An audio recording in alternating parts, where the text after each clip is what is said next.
ট্রাম্পের 5 অসম্ভব শর্ত ইরানকে কি যুদ্ধের দিকেই ঠেলে দেওয়া হচ্ছে?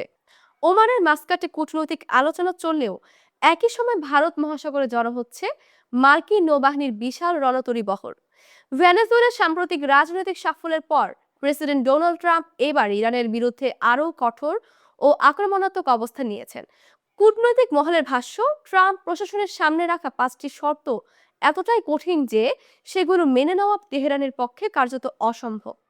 ইসরায়েলি সংবাদপত্র মা আরিফের বরাতে জানা গেছে, ওয়াশিংটনের প্রধান দাবিগুলোর মধ্যে রয়েছে ইরানের কাছে থাকা প্রায় 400 কেজি সমৃদ্ধ ইউরেনিয়াম হস্তান্তর, যা পারমাণবিক স্থাপনা, ব্যালিস্টিক ক্ষেপণাস্ত্র সক্ষমতা ধ্বংস এবং মধ্যপ্রাচ্যের বিভিন্ন দেশে মিত্র ও প্রতিরোধ গোষ্ঠীগুলোর প্রতি সমর্থন সম্পূর্ণভাবে প্রত্যাহার। বিশ্লেষকদের মতে এগুলো কোনো বাস্তবসম্মত আলোচনার প্রস্তাব নয়, বরং যুদ্ধের মুখে দাঁড়িয়ে দেওয়া এক ধরনের চূড়ান্ত আলটিমেটাম।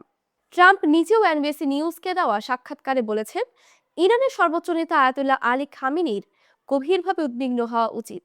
ভেনেজুয়েলার প্রেসিডেন্ট নিকোলাস মাদুরোকে চাপের মুখে নতি স্বীকারে বাধ্য করার অভিজ্ঞতা থেকেই ট্রাম্পের এই আত্মবিশ্বাস এসেছে বলে ধারণা করা হচ্ছে। তবে নিরাপত্তা বিশ্লেষকরা সতর্ক করে বলছেন, ইরানকে ভেনেজুয়েলার সঙ্গে তুলনা করা বড় ধরনের ভুল।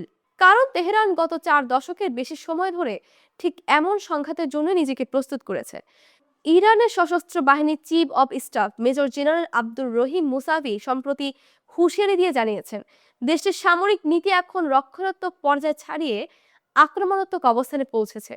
গত জনের হামলার অভিজ্ঞতা থেকে শিক্ষা নিয়ে ইরান এখন অপ্রতিসম যুদ্ধ বা অ্যাসমেট্রিক ওয়ারফেয়ারের কৌশল আরও জোরদার করেছে। চ্যাথাম হাউসের পরিচালক ব্রোনোয়েন ম্যাডক্সের মতে, ব্যালিস্টিক ক্ষেপণাস্ত্র কর্মসূচি ইরানের মূল প্রতিরক্ষা ঢাল।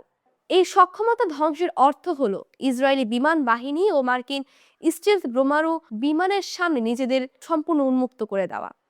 তার ভাষায়, কোনো ইরানি সরকারই এমন আত্মঘাতী শর্ত মেনে নেবে না। এদিকে ইসরায়েলের প্রধানমন্ত্রী বেনিয়ামিন নেতানিয়াহু ও তার মন্ত্রিসভার সদস্যরা এই কূটনৈতিক প্রচেষ্টার কার্যকারিতা নিয়ে গভীর সন্দেহ প্রকাশ করেছেন। ইসরায়েলের জ্বালানি মন্ত্রী ইলি কোহেন দাবি করেছেন, ইরানের সঙ্গে কূটনৈতিক চুক্তির কোনো বাস্তব মূল্য নেই। অন্যদিকে হিজবুল্লাহর মহাসচিব শেখ নাইম কাসিম স্পষ্ট করে বলেছেন, মধ্যপ্রাচ্যে যুদ্ধ শুরু হলে তারা নিরপেক্ষ থাকবে না। তার মতে আসন্ন সংঘাত হবে পুরো অঞ্চলের অস্তিত্ব রক্ষার লড়াই। মার্কিন পররাষ্ট্রমন্ত্রী মার্কো রুবিও ইরানের ক্ষেপণাস্ত্র কর্মসূচি ও আঞ্চলিক নেটওয়ার্ক নিয়ে আলোচনায় জোর দিলেও তেহরান সাফ জানিয়ে দিয়েছে, ক্ষেপণাস্ত্র কর্মসূচি নিয়ে কোনো আপোষ হবে না। যদিও ইউরেনিয়াম সমৃদ্ধকরণ 3.67% নামিয়ে আনার বিষয়ে সীমিত নমনীয়তার ইঙ্গিত দিয়েছে ইরান, তবে সামরিক সক্ষমতা ধ্বংসের প্রশ্নে তারা এক চুলও সরবে না। হোয়াইট হাউসও স্বীকার করেছে, এই আলোচনা সফল হওয়ার ব্যাপারে তারা আশাবাদী নয়। আঞ্চলিক মিত্রদের চাপেই মূলত আলোচনার টেবিলে বসেছে ওয়াশিংটন।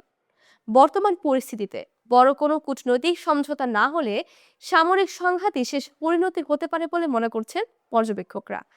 ট্রাম্পের জনপ্রিয়তা যখন দেশটির অভ্যন্তরীণ রাজনীতিতে চাপের মুখে, তখন ইরানের মতো পুরনো শত্রুর বিরুদ্ধে কঠোর অবস্থান নেওয়া জনসমর্থন আদায়ের একটি কার্যকর কৌশল হিসেবেও দেখা হচ্ছে। শেষ পর্যন্ত যদি হামলা শুরু হয়, তবে ইরানও পাল্টা আঘাত হানবে। এতে পুরো মধ্যপ্রাচ্য এক ভয়াবহ ও দীর্ঘস্থায়ী সংকটে নিমজ্জিত হতে পারে। অনেক বিশ্লেষকদের মতে ট্রাম্পের এই 5 অসম্ভব শর্ত আসলে গ্রহণযোগ্য কোনো সমাধানের জন্য নয়, বরং প্রত্যাখ্যান নিশ্চিত করে ইরানকে আরেকটি বড় সামরিক সংঘাতের দিকে ঠেলে দেওয়ার কৌশল।